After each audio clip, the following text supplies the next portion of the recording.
परिचय। हेलो दोस्तों, जैसा कि हम सभी जानते हैं, हमारे आसपास इतने सारे सूक्ष्म जीव हैं।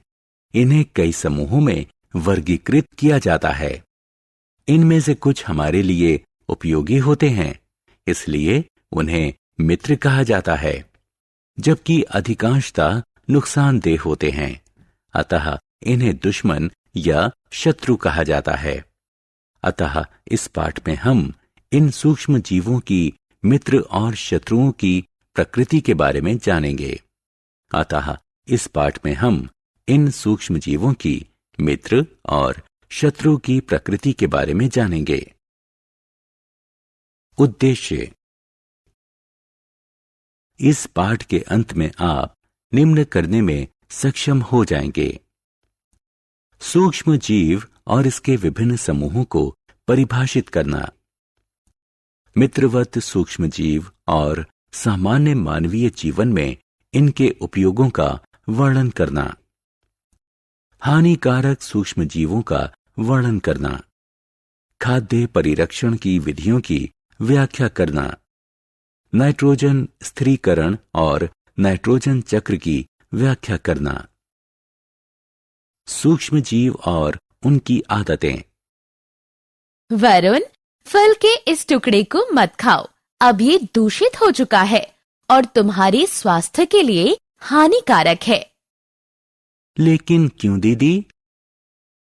जमीन पर ढेर सारे कीटाणु हैं और वे इतने छोटे हैं कि तुम उन्हें खुली आंख से नहीं देख सकते और वे तुम्हें नुकसान पहुंचा सकते हैं। ये क्या है? इन्हें सूक्ष्म जीव कहा जाता है।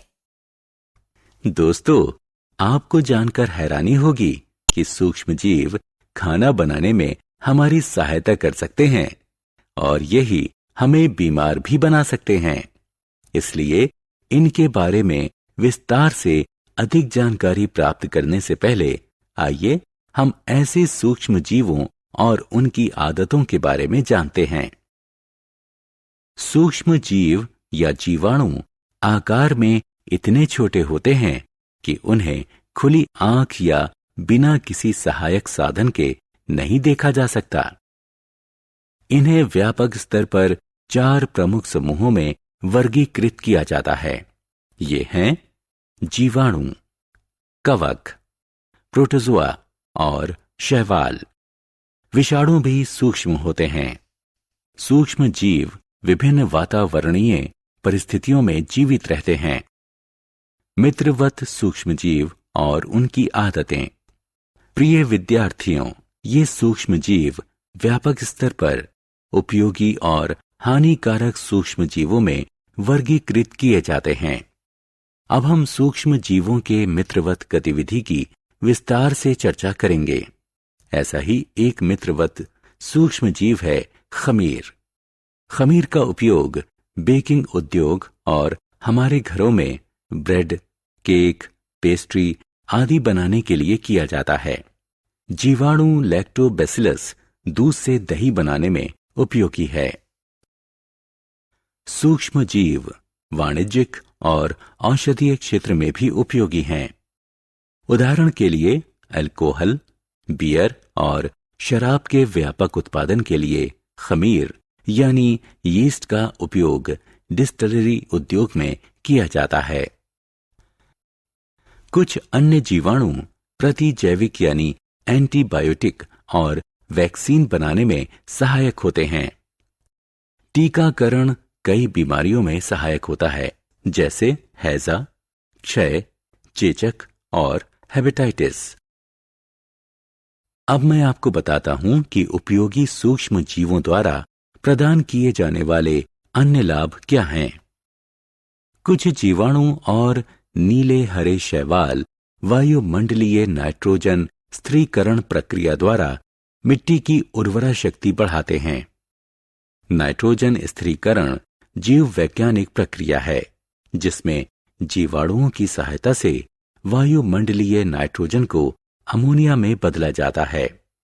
ऐसे कई अन्य मित्रवत एनारोबिक जीवाणु हैं जिनका उपयोग बायोगैस के संश्लेषण में किया जाता है। Biogas methane, carbon dioxide, hydrogen और हाइड्रोजन सल्फाइड का मिश्रण होती है। हानिकारक सूक्ष्मजीव। सहायक और मित्रवत सूक्ष्मजीवों के बारे में चर्चा कर लेने के बाद आइए हानिकारक सूक्ष्मजीवों के बारे में जानते हैं। हम ऐसे सूक्ष्मजीवों से प्रारंभ करेंगे जो मानव और पशुओं के रोग के कारण बनते हैं। सूक्ष्मजीव जिनके कारण बीमारियां होती हैं, पैथोजन कहलाते हैं। हम बीमारियों को 2 श्रेणियों में वर्गीकृत कर सकते हैं, असंचरणीय रोग और संचरणीय रोग। असंक्रामक रोग एक व्यक्ति से दूसरे में प्रवेश नहीं कर सकते, जबकि संक्रामक रोग वायु, जल और आहार आदि के माध्यम से एक संक्रमित व्यक्ति से दूसरे स्वस्थ व्यक्ति में प्रवेश कर सकते हैं। सामान्य जुकाम संक्रामक रोग का सबसे सामान्य उदाहरण है। मानव में रोग कारक सूक्ष्मजीव।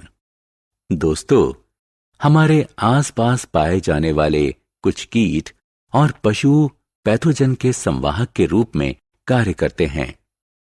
मक्खियां और मच्छर ऐसे संवाहकों के आम उदाहरण हैं। हैजा रोग में मक्खियां कई पैथोजन की संवाहक होती हैं। जब ये मक्खियां बिना ढके हुए खाने पर बैठती हैं, तो पैथोजन स्थानांतरित हो सकते हैं और खाने को संक्रमित कर सकते हैं। हैजा से बचने के लिए हमें खाने को हमेशा ढककर रखना चाहिए और बिना ढके हुए खाने को खाने से बचना चाहिए। मलेरिया रोग के मामले में मादा एनोफ्लीज मच्छर प्लाज्मोडियम पैरासाइट के संवाहक होते हैं। पैथोजन एक संक्रमित व्यक्ति से स्वस्थ व्यक्ति में एक मच्छर के काटने से सीधे प्रवेश करते हैं। इसलिए हमें अपना आस पड़ोस साफ सुथरा रखना चाहिए और यह जांचना चाहिए कि बेकार पड़ी वस्तुओं में पानी जमा ना हो। हम मलेरिया को फैलने से खिड़की और दरवाजों पर तार की जाली लगाकर और कीट विकर्षक क्रीम, स्प्रे और मच्छरदानी लगाकर रोक सकते हैं। हम मिट्टी के तेल को ठहरे हुए पानी पर छिड़ककर मच्छर के लार्वा को मार सकते हैं। पैथोजन के कारण होने वाले सामान्य मानवीय रोग। यहां एक सूची दी गई है जो विभिन्न पैथोजनों के कारण फैलने वाले विभिन्न मानवीय रोगों का उल्लेख करती है।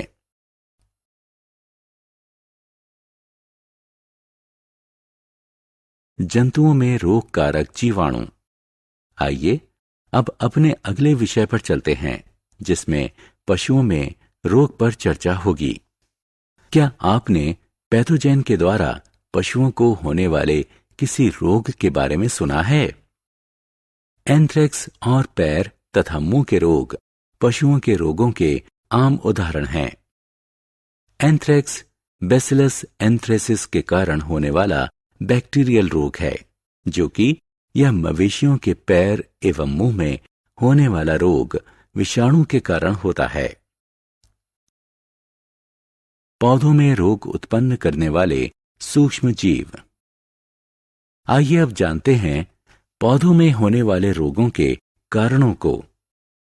ऐसे कई सूक्ष्म जीव हैं जो विभिन्न पौधों में रोगों का कारण होते हैं। निम्न तालिका कुछ पौधों में होने वाले व्यापक रोगों और उनके कारण बनने वाले पैथोजन को सूचीबद्ध करती है। खाद्य विषाक्तन यानी फूड पॉइजनिंग। दोस्तों, गर्मी के दिनों में यदि खाना लंबे समय तक खुले में रखा हो तो खाना बेस्वाद हो जाता है और अंत में जहरीला हो जाता है। इसका कारण भी फिर वही जीवाणु हैं। कुछ ऐसे जीवाणु हैं जो खाद्य विषाक्तन यानी फूड पॉइजनिंग का कारण होते हैं, जैसे क्लोस्ट्रीडियम, बैसिलस और स्टेफिलोकोकस। ये खाना हमें नुकसान पहुंचाता है। हम कुछ विधियों द्वारा अपने खाने को संरक्षित कर सकते हैं, जैसा कि नीचे सूचीबद्ध है। दूध को बचाने के लिए हम पाश्चुरीकरण प्रक्रिया का उपयोग करते हैं। सारांश। आइए हमने जो कुछ सीखा है उसे संक्षेप में दोहराएं। सूक्ष्म जीव या जीवाणु एक जीवित जीव होते हैं जो इतने छोटे होते हैं कि हम उन्हें खुली आंख या बिना किसी सहायक साधन के नहीं देख सकते, अर्थात उन्हें केवल सूक्ष्मदर्शी यानी माइक्रोस्कोप से देखा जा सकता है। सूक्ष्म जीवों को व्यापक स्तर पर 4 प्रमुख समूहों में वर्गीकृत किया जाता है: जीवाणु, कवक, प्रोटोजोआ और शैवाल। सूक्ष्म जीव विभिन्न वायुमंडलीय परिस्थितियों में जीवित रहते हैं, जैसे जल, मिट्टी, गर्म पानी के सोते और पहाड़ आदि। सूक्ष्म जीव व्यापक स्तर पर उपयोगी और हानिकारक सूक्ष्म जीवों में वर्गीकृत किए जाते हैं। उपयोगी सूक्ष्म जीवों का उपयोग हमारे दैनिक जीवन तथा उद्योगों में विभिन्न उद्देश्यों से किया जाता है। सूक्ष्म जीव जिसके कारण मानव, पशु और पौधों में बीमारियां होती हैं, पैथोजेन कहलाते हैं।